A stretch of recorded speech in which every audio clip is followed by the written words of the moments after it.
ETF index mutual funds నేర్చుకుని stock మార్కెట్లో రాణించాలనుకుంటున్నారా? వెంటనే ఈ నెంబర్కి కాల్ చేయండి. అమ్మ నమస్తే. నమస్తే అమ్మాజయ. అమ్మ ఒక సామెత ఉంది, పుణ్యం కొద్ది పురుషుడు దానం కొద్ది బిడ్డలు అనేసి. అసలు ఎందుకు వచ్చింది సామెత? ఇది అసలు ఉన్నటువంటిది ఒక మహార్థం అయితే, తాత్వికమైనటువంటి అర్థం అయితే, మన నిత్య వ్యవహారంలో మరొక అర్థంలో వాడుతున్నాం. ఇదేమి తప్పు కూడా కాదు. అవునా? ఎలాగంటే పుణ్యం కొద్ది పురుషుడు అంటే ఇదంతా ఆడవాళ్ళకి సంబంధించిందిగా చెప్తూ, ఎంత పుణ్యం చేసుకుంటే దాన్ని బట్టి తగినటువంటి భర్త దొరుకుతాడమ్మా. అంటే నా భర్త నన్ను బాధ పెడుతున్నాడు అంటే, అమ్మ పుణ్యం కొద్ది పురుషుడు అంటావు, నువ్వు పూర్వజన్మలో చేసిన పుణ్యం ఇంతే ఉంది, అందువల్లే ఇదిగో ఫలానా ఎల్లమ్మకి పుల్లమ్మకి ఉన్నట్టుగా అనుకూలమైన భర్త నీకు లేడమ్మా సత్యమ్మా అని చెప్తాం. అంతే కదా? కానీ బాగానే అనిపిస్తుంది. అలాగే దానం కొద్దీ బిడ్డలు. నా పిల్లలు సరిగ్గా మాట వింటలేదమ్మా, ఏం చేస్తాము, అవకరాలు ఉన్నాయి, శారీరక అవకరాలు మానసిక అవకరాలు రెండు ఉన్నాయి. ఇవన్నీ ఉన్నాయి, వీటిలో ఏదో ఒకటి ఉందమ్మా, ఏం చేస్తామంటే దానం కొద్దీ బిడ్డలమ్మా, నువ్వు మంచి పళ్ళు దానం చేయలేదు, అందువల్ల నీకు ఎట్లా వచ్చాయి. ఇది మన నిత్య జీవితంలో ప్రవర్తనని సరిదిద్దడానికి చాలా బాగా ఉపయోగపడుతుంది ఈ సామెత. అంతే కదా? ఇచ్చే వాళ్ళకి ఎవరికి ఇస్తున్నా మంచివి ఇవ్వాలి. చాలా మంది ఏం చేస్తారంటే మంచివి వాళ్ళు ఉంచుకుని పనికిరానివి అట్లాంటివి ఇస్తూ ఉంటారు. అట్లా కాకుండా మంచివి ఇవ్వడానికి ప్రయత్నం చేయడం అన్నది ఒక ప్రవర్తనని సరిచేయడానికి పనికొచ్చేది. కానీ అసలు దీని వెనకాలన్న అర్థం ఏమిటంటే, పురుషుడు అంటే మగవాడు అని మాత్రమే అర్థం కాదమ్మా తత్వశాస్త్రంలో. పురుష శబ్దానికి మనిషి అని అర్థం. ఇప్పుడు హోమోసెపియన్ అని చెప్పబడేటటువంటి జాతికి ఉదాహరణ ఏది అంటే మ్యాన్ అంటారు. అంటే ఆడవాళ్ళు కదా. మ్యాన్ అంటే యాజ్ ఎ స్పీషీస్, మానవ జాతి. మానవ జాతిలో ఒక్కడిని చెప్పాలంటే అయితే ఆడా చెప్పాలి, లేకపోతే మగా చెప్పాలి, ఉమన్ అన్నా చెప్పాలి, మ్యాన్ అన్నా చెప్పాలి. రెండు చెప్తే ఉదాహరణలు అవుతాయి, బహువచనం అవుతుంది. అలా రెండుటికి కామన్ గా ఉంటుందని మ్యాన్ అన్నారు, అంటే మనిషి. ఇక్కడ పురుషుడు అంటే మనిషి అని అర్థం. పురేసేతి, పురమునందు ఉన్నవాడు, పరున్నవాడు లేక ఉన్నవాడు. పురం అంటే ఏంటి? శరీరం. ఆత్మ అన్నది వేరు, ఆత్మకి శరీరం పైన ఉండేటటువంటి ఇల్లు లాంటిదే, నివాస స్థానం లాంటిదనే చెప్పాం కదా. ఇటువంటి శరీరం అనేటటువంటి ఒక పురంలో ఉన్నటువంటి వాడు పురుషుడు.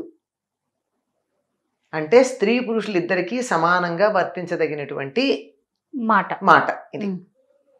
అట్లాంటిది పుణ్యం కొద్దీ పురుషుడు. నువ్వు ఈ జన్మ ఎత్తడానికి ముందు ఏ పుణ్యాలు చేశావో పూర్వజన్మల్లో తత్సంబంధమైనటువంటి శరీరధారివిగా వస్తావు. నువ్వు నీ ఆత్మ ధరించబోయేటటువంటి శరీరం నువ్వు పూర్వజన్మల్లో చేసినటువంటి పుణ్యాన్ని బట్టి ఉంటుంది. ఎక్కువ చేసి ఉండొచ్చు, తక్కువ చేసి ఉండొచ్చు. అసలు పుణ్యం చేయని వాడు ఎవడో ఉండడు కదా. ఎంతో కొంత ఉంటుంది. తప్పనిసరిగా మానవ జన్మ ఎత్తాడంటేనే ఇంత పుణ్యం చేసే ఉండాలి. అసలేం చేయకపోతే జంతు జన్మలోకి ఎడతాడు కదా. కనుక కొంత పుణ్యం చేసావు. ఆ పుణ్యం చేస్తుంది కూడా నువ్వు ఎటువంటి పురుషుడుగా జన్మించావన్నది నీ పుణ్యం మీద ఆధారపడింది.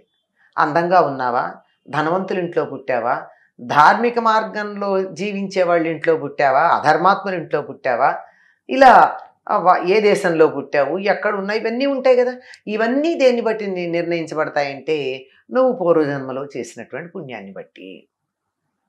అందువల్ల నీ దరిద్రపు జన్మ, ఈ పనికిరాని భారతదేశంలో పుట్టాను, నా తల్లిదండ్రులకు అనవసరంగా వీళ్ళకు పుట్టాను, ఇట్లాంటి మాటలు చాలామంది మాట్లాడతారు.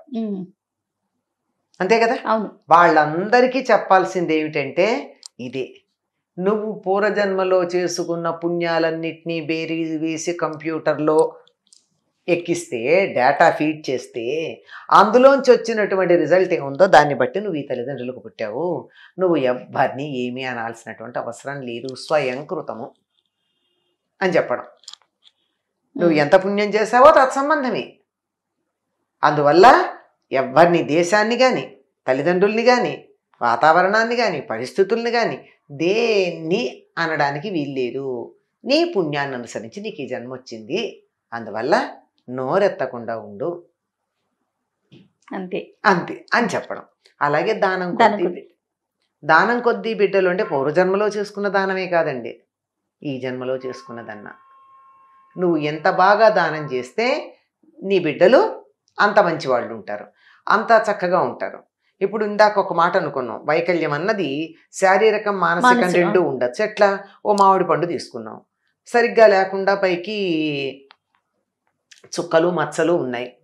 అట్లాంటివి ఇస్తే మరి సరిగ్గా లేని కుళ్ళిపోయిన పిల్లలే పుడతారు కదా, శరీర అవయవాలు లేకుండాను దానాలు చేస్తే. అంతేకాదు పైకి బాగానే ఉంటాయి కానీ పుల్లగా ఉంటుంది, నోట్లో పెట్టుకోలేం. ఇది మనస్సుకు సంబంధించింది. రుచికి సంబంధించింది మనస్సు, రూపానికి సంబంధించింది ఆకారం. ఈ రెండింటినీ సరిగ్గా చూసుకుని దానం ఇస్తే ఈ రెండు సరిగ్గా ఉన్నటువంటి బిడ్డలు జన్మిస్తారు.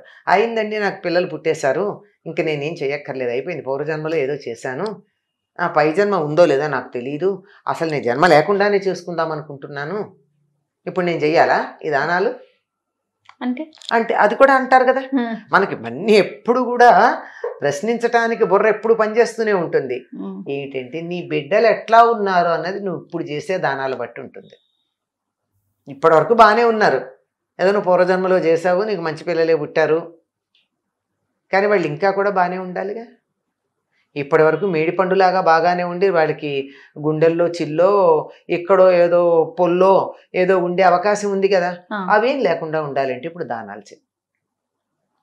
ఇప్పటి వరకు బాగానే ఉన్నాడు, ప్రస్తుత కాలంలో చూస్తున్నాం కదా ఎక్కడికక్కడ డిప్రెషన్లోకి వెళ్ళిపోయి కౌన్సిలింగ్ సెంటర్లో పాల్పడుతున్నారు.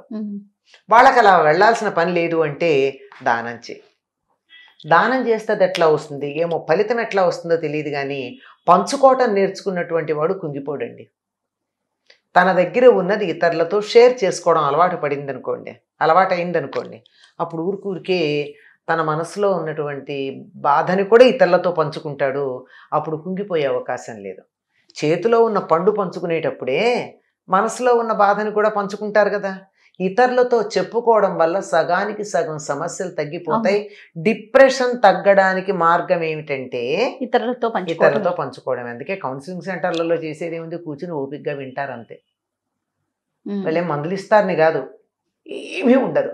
మీరు కావాలంటే మీరు ప్రయత్నం కూడా చేయొచ్చు. ఎవరైనా మానసికంగా కుంగిపోతున్న వాళ్ళు ఎవరైనా ఉంటే, వాళ్ళని బాగు చేయాలనే సంకల్పం ఉంటే వాళ్ళు చెప్పే చెత్తంతా వినండి, ఏం చేయక్కర్లా. వాళ్ళ మనసులో ఉన్న బాధలన్నీ మనకి చెప్పుకుంటూనే ఉంటారు. విని అలాగా పోన్లేమ్మా సరేలే అంతే, అంతకన్నా ఎక్కువేమనక్కర్లా. ఆ మాత్రం అంటున్నా వాళ్ళకి 100కి 80% నుంచి 70% అలా ఏదో లెక్క చెప్పారు, ఆ లెక్కలు గుర్తులేవును, కానీ మొత్తానికి అంత శాతం మనోవేదన తగ్గుతుంది. కనుక ఈ మంచి పండు ఇవ్వడం అనేటటువంటిది అలవాటు ఉంటే, పంచుకోవడం అలవాటైతే మనోభావాలు కూడా పంచుకుంటారు కనుక సమస్యలు లేకుండా పోతాయి, కుంగిపోవడాలు ఉండవు. కనుక అసలు దేన్నైనా పంచుకోవడం అలవాటు చేయాలమ్మా. ఇక్కడ పైకి అర్థమేమో పూర్వజన్మలో మంచి పుణ్యం చేసుకుంటే మంచి భర్త దొరుకుతాడు, ఆడవాళ్ళకి మాత్రమే పరిమితం అని అనుకుంటాం. కాదు, ఇది మానవులందరికీ కూడా సంబంధించింది. పురుషుడు ఇప్పుడు ఈ జన్మ ఇలా వచ్చింది అంటే మనం చేసిన పుణ్యాలకు ఫలితం ఈ జన్మ. అలాగే మనకు ఉండేటటువంటి మన బిడ్డల యొక్క ఆరోగ్యాలు ఏవైతే ఉన్నాయో అవన్నీ మనం చేసే దానాల ఫలితం. కారణం ఏమిటంటే మనిషి తనకి కష్టం వచ్చిన దానికన్నా తన బిడ్డలకు కష్టం వస్తే తట్టుకోలేకపోతాడు.